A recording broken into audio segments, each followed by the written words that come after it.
No better way to start your Tuesday than with Bones and Brad. I'm Brad, he's Bones, and this is Locked On Syracuse. And Bones, we're going to talk about Syracuse basketball here. What's more likely? We're going to tell you and draw some hypotheticals here on Locked On Syracuse. Let's do it. Are Locked On Syracuse, your daily podcast on the Syracuse Orange, part of the Locked On Podcast Network. Your team every day.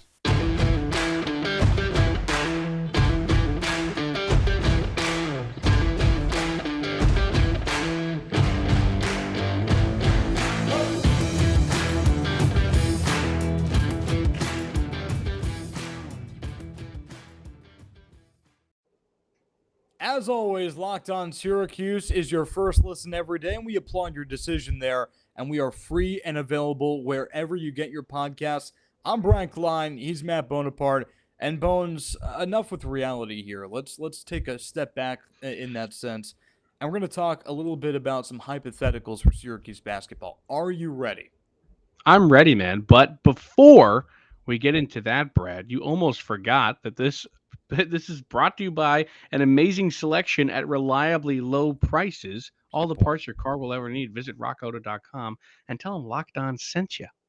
It's on me. I'm sorry, Rock Auto. You got to get didn't mean your brain together, Brad, because we're about to play a fun game. It's game time on Locked On Yeah, it's Syracuse game time. today. All right, so the game is what's more likely, and we're going to give you two different scenarios, and you're just going to tell me what you think is more likely, and I'm going to tell you why you're wrong. Okay, so the first one, Kadir Copeland for Syracuse basketball, incoming freshman, 3-star or 4-star, depending on where you look. Kadir Copeland to start 2 years, or Judah Mintz, the crown jewel of the class, going one and done. This is an interesting one because if Judah Mintz doesn't go one and done, it hurts Quadir's chances at starting 2 years. But I'm going to say it's Copeland starting 2 years because Gerard's going to be out the door and Symir will be out the door soon enough. And he'll have 2 years. And I also think he's going to redshirt this season, probably. So I think Quadir Copeland will have at least his junior and senior season to just have the team and as his own. It's interesting because I'm going to disagree with you, mostly because there are a lot of variables here that you're not thinking of, which is what's coming in the class of 2023 and what's coming in 24. You just don't know. But Judah Mintz is controlling his own destiny in this sense. He plays well, he's gone. And the funny thing is, nowadays with his hype, he doesn't even have to play out of this world to be a one and done. I'm not saying that I think He's got to be good. He's got to be good, and I think he will be good. I'm not saying that he's going to play to the point where I think he should declare for the draft, but I think he will declare for the draft, and that's the level at which I think he's going to play. So we disagree. What's the last that's okay. one and done Syracuse has had? Malachi Richardson? Malachi Richardson. Yeah. So and that was an ill-advised one and done as well. But he should have stayed. You know what? We live in a different world than we did in 2016. It's different. And on one hand, there's a bigger incentive to stay with NIL. On the other, Judah Mintz is a highly rated recruit, higher than Malachi Richardson. The hype is real, and for those guys coming in, they are only intending for it to be a one-stop shop. Meanwhile, and let's not forget the other part of this, while there may never have been a better time to be a college player, there's also never been a better time to transfer. And I don't want to get ahead of ourselves, but for Kadir Copeland to start 2 years for Syracuse, he can't transfer. And I don't think either one of us think that he's going to play a whole lot this year because the guards. No, he's not going to play this year. So he's not going to play this year unless he beats somebody out of camp. If he's not going to play this year, there's a possibility he transfers. It's not right, but sure. It's reality.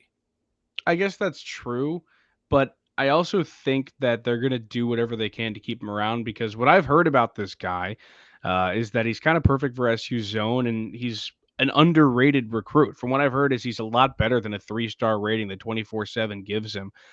So I think Syracuse is going to do what they can to keep him around. Obviously, that doesn't always keep the player around. Quincy Guerrier, Robert Braswell, the whole lot. You can go down on all the names. But I think this kid's good, and I think that if he does stick around, he'll almost assuredly start 2 years. And I don't know necessarily that Judah Mintz is going to come in and be good enough to be a one and done just because he's ranked 34th overall on Paul Biancardi's list. Hey, maybe he does start 2 years, but if somehow another one of Jim Boeheim's kids gets on the team, then I'm not counting on a long guard that is producing to actually start for this team. So I don't think Boeheim has any more offspring in the cooker, but who knows, right? All right, so Syracuse basketball, we're thinking that we're disagreeing here about Judah Mintz and Kadir Copeland. We move on now. I actually really like this one. Benny Williams and Samir Torrance, two different positions. We get it, but they both played a very similar role in terms of minutes per game. Benny at nearly 12 and Samir last year at 13. So who's more likely to play 20 minutes a game, Benny or Samir? It's a tough one because they both have kind of similar competition in that there are a lot of wings, but the guard position, you've got Joe and you've got Judah. There are reasons to say Benny. There are reasons to say Samir because Benny's supposed to be the guy that's going to come in and be good, and he wasn't last year, and he's going to grow, whatever. He's probably going to have a good shot at a starting role to at least begin the year. But for Samir, it's that if Judah Mintz isn't on the floor, it's going to be Samir Torrance on the floor. Um, Probably. So I'm going to say If Samir Joe here. Girard's not on the floor, it's probably Samir Torrance. It could be Justin Taylor. I could see It that could world. be, but we'll see what Um, kind of role he plays because he might be a three in addition to a two, so he might be needed at the small forward depending it's on how true. well Bunch or Benny plays. Yeah. I'm going to go Samir because I know that Boeheim knows he can play. So, and I mean, we both thought before the podcast, some inside baseball, we both thought that he already averaged up around that number. So Yep. he finished last year averaging a shade over 13 minutes a game. I think that he'll probably average around 20 at least, if not 20 this year. See, to me though, I'm thinking it's Benny Williams here because Syracuse has so much more invested in Benny Williams. He was their only recruit I don't last think year they in care at all. 2021. They have to care. They They don't must have to care. care. They have They the do. greatest recruiting class of all time coming in, See, according the to thing Boeheim. is, They don't care at all. Samir Torrance's role is going to be very defined. He is the backup guard if and when point guard, if and when Judah Mintz can't handle the pressure. And I'm not talking about emotional pressure. I'm mostly talking about pressure as in full court press. And that's what Samir Torrance was trying to do last year. He was probably the best on the team at. Doesn't mean he was very good, but that's going to be his role. He's a ball handler. Think about his limitations as a player. He can't shoot. Doesn't mean that Benny's an especially good shooter. His passing was good, But at really least good he's at times. His proven in playmaking some was, way. Benny's but never played yes, well. he is proven. But think about the other thing is I think that Benny's going to elevate his game, his athleticism, and the It's way easy his to legs say are that, working. but you got to see it, and it has to actually We do. happen. We do have And to for see it. Boeheim, it can't just happen one game. It's going to have to be a few games where Benny proves himself to have a role on this team. And is there a role carved out for him? Potentially, but he still has to earn it. And But what Samir I'm kind of saying is already has one here. Symir's role is almost restricting on him. He is the backup point guard, but Benny can fill in on either side of the zone as a wing. And I think that allows him a lot of flexibility here because you mentioned before that they both have competition at their positions. Well, Benny's competition can be defined differently. You've got Justin Taylor potentially sharing time at the three, but if that happens, then Benny can move over to the four. Okay, Chris Bunch as well, but then Benny can also do duel there. So I like that about Benny's chances to play more than Samir Torrance. here's my other thing. Judah Mintz is I think likely way more talented than Symir Torrance is. Of course, we haven't seen him play at the college level, but he's a highly touted prospect. He's supposed to be able to do everything. They call him a mid-range maestro. He can shoot, he can dribble, he can pass, the whole lot. This kid's good. Um, if Boeheim doesn't trust him, he doesn't have to start him day one. That's a real possibility. I know everybody's chalking him up as the day one starter, but if Boeheim doesn't trust a freshman, he doesn't have to start him. There's no way that he'll start him if he doesn't trust him 100%. And he saw Symir Torrence play the one against Duke for 40 minutes in the ACC tournament and saw him play really well with Joe Gerard in that backcourt, and he liked that, and everybody Hey, liked he that. also saw Benny Williams shine against Duke at home. Granted, a lot of that was For five garbage time. seconds. A lot of it, no, not just 5 seconds. He was pretty good for at least 10 minutes, if not 15. And he showed All a right. legit, In a not, I game that don't want to didn't call it matter. a flash. Yeah, I get it. But he's shown his ability. Now it's time for him to show his ability to sustain it. I don't know if he can, but I think he's going to be given the opportunity to at least try. But let's take a time out here because I have to tell you a little bit about Built Bar here. Built Bars are unbelievable. They're helping me shred the weight thanks to the chewy chocolatey brownie.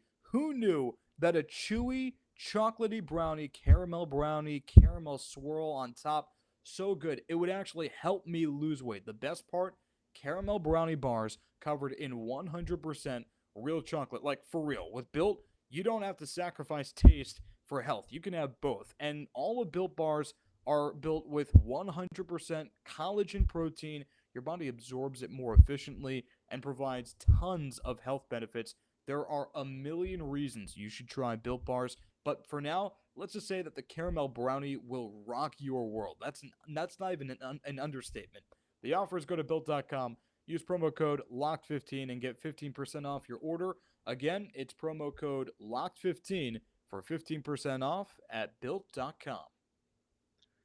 And we have an important favor to ask you. We've put together a survey so we can learn more about listeners like you and make your favorite Locked On podcasts even better. This is your opportunity to tell us what you like and what you don't like about Locked On podcasts. Go to lockedonpodcast.com/survey right now to get started. It won't take very long, and everyone that completes the survey can qualify for a chance to win one of 10 $100 Ticketmaster gift cards. To take our audience survey, go to lockedonpodcast.com/survey. Thank you for your help. Matt Bonaparte and Brad Klein still with you here on Locked On Syracuse on your Tuesday episode. We're playing a little game of what's more likely. Brad and I running through a little gauntlet of scenarios, and we'll continue here. Next one up, Brad, is will Jesse Edwards go first team All ACC this season, or will one of the freshmen win ACC Freshman of the Year? I'm going to lean towards first team All ACC for Jesse Edwards. And That means I he's know a lot better of people, than Armando Bacot. yeah, I understand what I'm saying, but the thing is, that's the easy thought process. Armando Bacot versus Jesse Edwards. But you have to be thinking about guys like Derek Lively and Dariq Whitehead and guys like, honestly, Kyle Filipowski. All freshmen for Duke, all top 10 in the recruiting rankings for 2021, all going up against guys who are not recruited as heavily for Syracuse, right? So do I think that Judah Mintz is going to outplay Derek Lively? No, I don't. And they're different players, but that's a tough ask. I think Jesse Edwards is more likely to outperform one guy than say Judah Mintz more likely to outperform 3 or 4 or 5. Yeah, this one is one of those where probably both are unlikely. Um, but I do agree with you. I think that the ACC continues to just be stacked with young talent, with the blue bloods that are in this conference in terms of UNC and Duke, and just so much talent in the freshman classes across the conference just rushing There are in. 5 freshmen in the ACC that were ranked higher than Judah Mintz, and Yeah, he's the that's highest rated bonkers. recruit in the class of 2022. Hey, it just means that there are a lot of good players out there. That's not an indictment on Judah Mintz. It just means that the competition is fiercer than you'd think. Yeah, absolutely. And do I think that Armando Bacot is going to be outplayed by Jesse Edwards? I don't, but Jesse Edwards could be really good. If you go back to an episode a couple of days ago where we were talking about who needs to step up the most, Jesse Edwards doesn't need to step up the most, but if he did, it would make an insane impact if he took a huge step up and he just turned into an elite big man.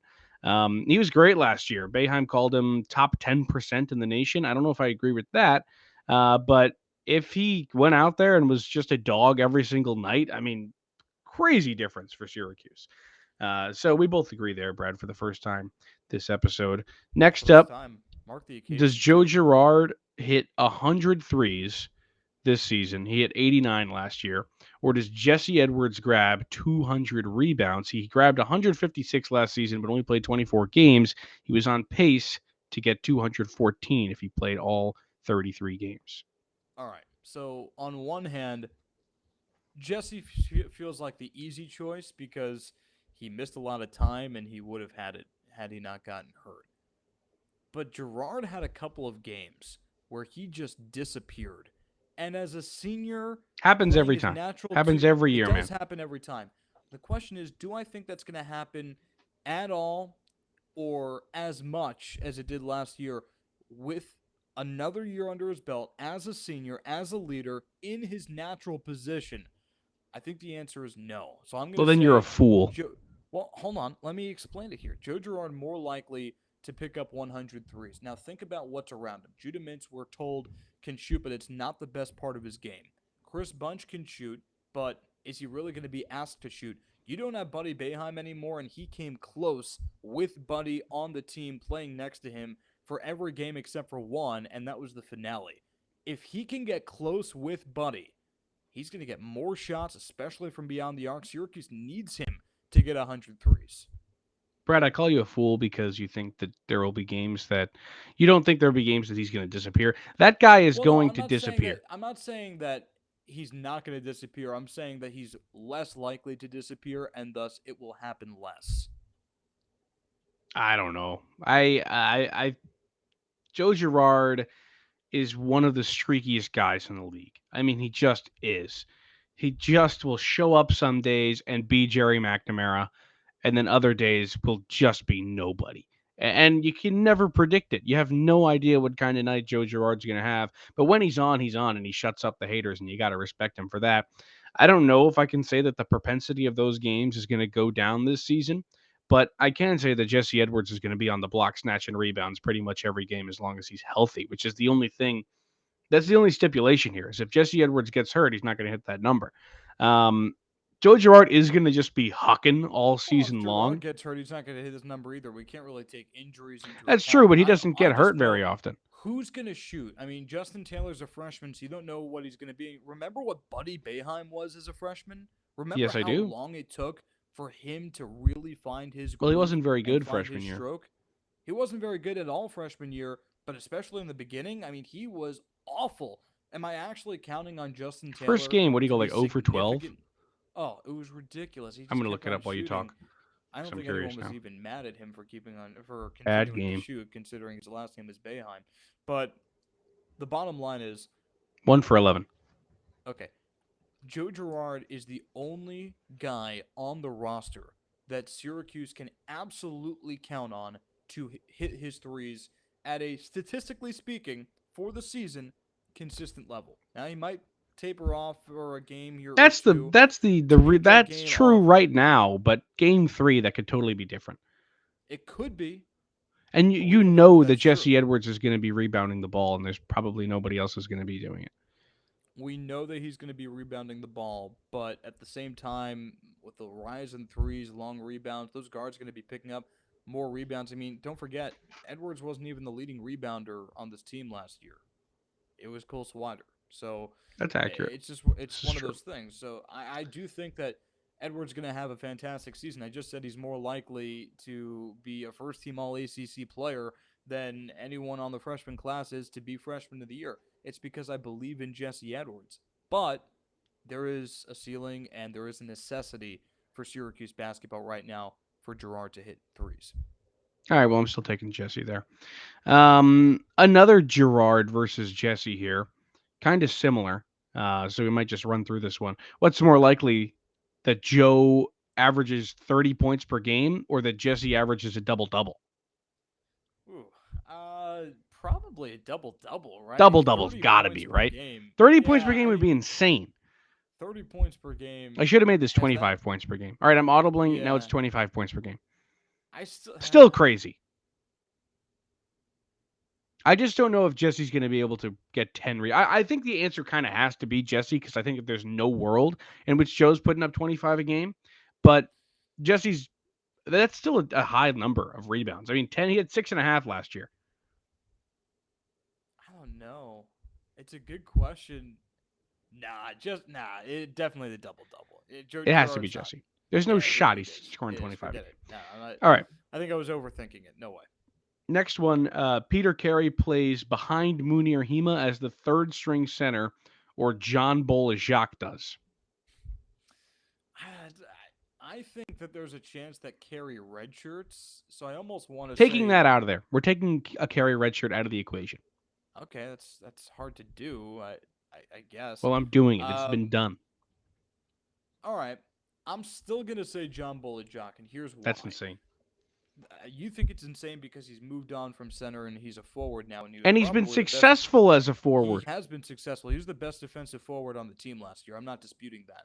But he was the best defensive forward on the team because he needed to be the best defensive forward on the team. That need is not going to exist this year. Chris Bunch can't be worse than Cole Swider on the wing of the zone. Benny Williams with He another could. year in the system. Ouch. I saw Swider him was that bad last year, man. He looked lost last season. He was bad. I mean, think about this. Jimmy Boeheim, maybe put an asterisk next to him because his last name is Boeheim, and Cole Swider, both asked to perform at a high level their first year in the program in the zone. Elijah Hughes had a year to think about it, and that helped him immensely.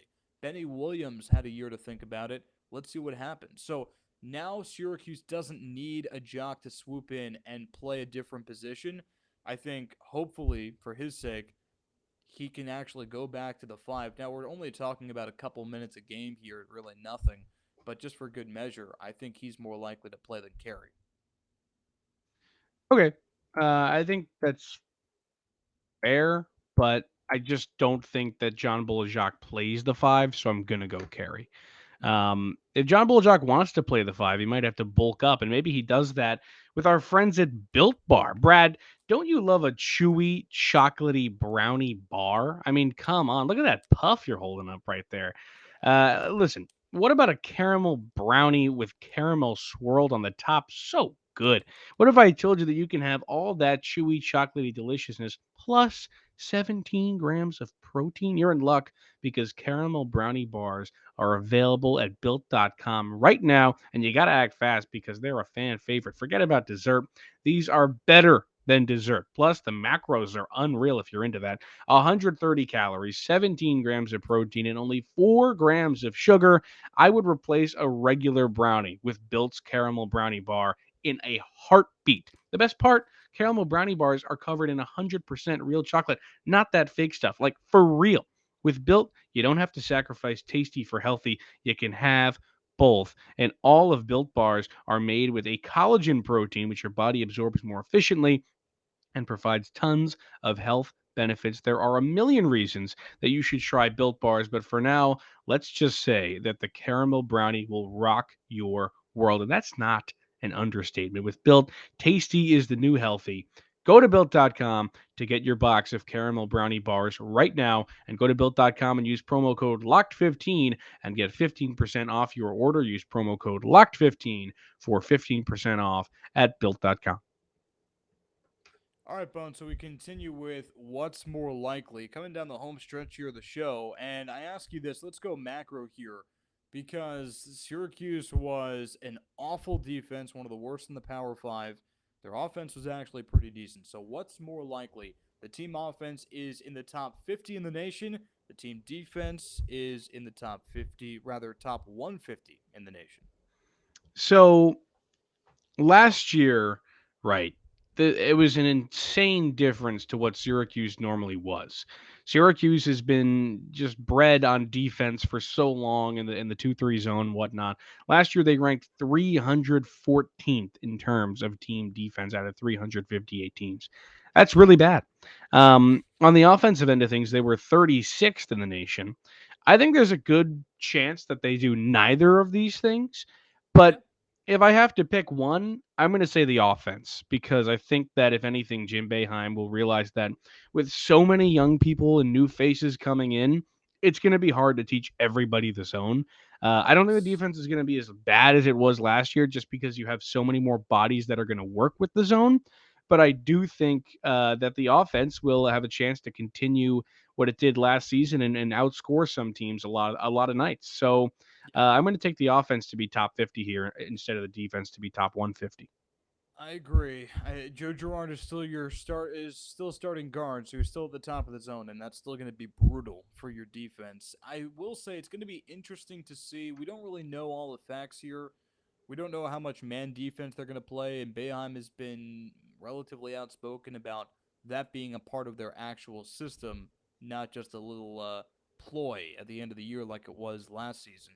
But Well, he said he's we'll going to see take it about game that. by game a lot more, Take it which game is by game. Okay, interesting. so it sounds like he's serious about playing man to man defense. So I look at this and I think it's the offense. I agree.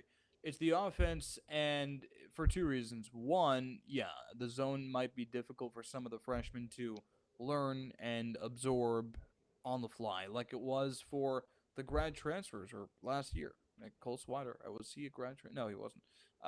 Yeah, he was. No, No, he was he not. was not. Jimmy Boeheim was. I'm getting confused now. Sky Klein's all over the map. But it was. I know it was difficult for them to figure it out on the fly, and I think it's going to be difficult for the freshmen too. On top of that, the only thing that you can really count on to transfer from prep school, from high school, is scoring ability. Maybe not shooting, but scoring. And I think that a lot of these freshmen have that. That's fair. And I think it's a good point that you agree with me. And I'm glad to hear that. All right, let's go back to Symir Torrence here. Symir Torrence is a reliable three-point shooter, or Benny Williams is a reliable three-point shooter. We talked about their playing time, and now let's talk about their shooting because both were mediocre at best. Very limited sample size for both.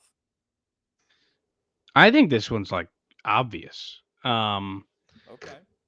That guy can't shoot, and I'm talking about Symir. Which guy? Okay. The dude cannot shoot. He couldn't hit uh, an apple if he fell out of an aircraft carrier, as Brad Klein might say. What? Um, the dude can't shoot. I mean, he just cannot. I'm sure there are. I believe that there are Syracuse fans who actually think they could beat Symir Torrance in a 3-point contest. If people are saying that about you, you cannot be considered in this conversation. Benny Williams, while he didn't show it last season, was supposed to be good at 3-point shooting. I think nerves got to him a Have you bunch and he had seen his no shooting? confidence on the floor a Have you lot of the seen it? time. I saw it, but did you see Symir's? Flat. It was not A good, man. flat, It flat was not stroke. good. I'm I taking Benny understand it Williams was not 100 good. times out of 100. Okay, I'm leaning towards Benny Williams here. I will say that, in all likelihood, let's just assume that for whatever reason, Joe Girard does not play every minute of every game this year because that's very difficult to do. I mean, he's probably going to average close to 40 minutes a game, but not many people can sustain that. So let's just assume for whatever reason it doesn't happen, right? He needs some rest. God forbid he gets hurt. Torrance is going to get some run with Judah Mintz, and obviously Justin Taylor will play too, but Torrance is going to get some run, so he will be asked to fill a role. They're not going to ask him to spot up shoot because that's not his attribute. That's not what I he think brings he's to the never table. going to shoot the basketball. That's it's not what he brings to the table. All I will say is Benny's competition for looks beyond the arc may be a little bit more, or rather, hard to come by than you think because of Chris Bunch. If Yeah, Bunch but plays, he will be the shooter in that position group. Now, you don't have to it's choose way one or the more other. likely, though, that Benny is asked to develop a 3-point shot than Symir. Yes, yes, I agree Way with you. more I agree likely. with you. I agree with you. It just might be a little bit more debatable than you think. All right, we've got one more here. This one's fun. JMA Wireless Dome is supposed to be high speed internet, and we're going to take Syracuse's word for it. We also are supposed to take Syracuse's word for it that the AC works. It was pretty good last year. I think it could have been a little bit cooler, especially in the beginning portion of football season. So, what's more likely? The Wi Fi in the dome crashes, or the AC breaks entirely, and we go throwback with the heat? I don't know if they've moved in yet and that JMA's kind of put their Wi-Fi in and put their name on the building yet. But when I was in Syracuse this last weekend for the McCartney concert, that Wi-Fi was the same as it ever was. It was terrible. So Nostalgic. I'm going to say that it's way more likely that the Wi-Fi breaks down and is terrible because the AC was working for me. I don't know what you're talking about. I love the AC in there, man. It was okay. I just think it could have been a little bit cooler. I I was think. cold in the dome for the first time ever last season. Hey, hey, you take that. Actually, JMA Wireless 2020 was the first Dome. season. JMA Wireless has supported SoFi Stadium and their internet. So I feel like if you can handle SoFi, you can handle the dome in Syracuse. This should not be an issue. So I'm gonna go AC here. I think that somehow the snow is gonna pile up on the unit, and it's just gonna be a disaster somehow. That's Yeah, my because they've never prediction. dealt with snow before. Totally. Yeah, exactly. Well, it's a What? new system. It's a new system. Can it endure a second winter? Only time will Yeah, a tell. third actually, but yeah. A third. Yeah, there you go. All right, well, that's it for Locked On Syracuse. We end on a very educated note. Hey, Bones and Brad back tomorrow. We're going to talk more about Syracuse, but less about the air conditioning. We'll catch you later.